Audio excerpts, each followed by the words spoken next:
نصرهم وهم لهم جند محضرون فلا يحزنك قولهم إنا نعلم ما يسرون وما يعلنون أولم ير الإنسان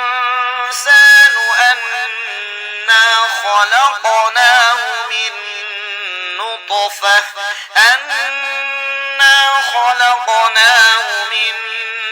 نطفة فإذا هو خصيم مبين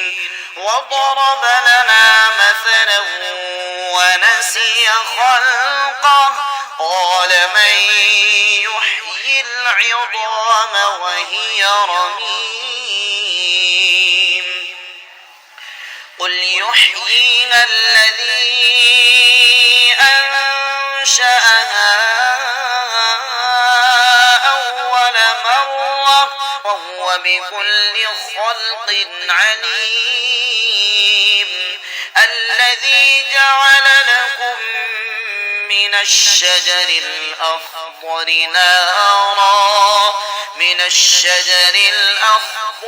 نارا فإذا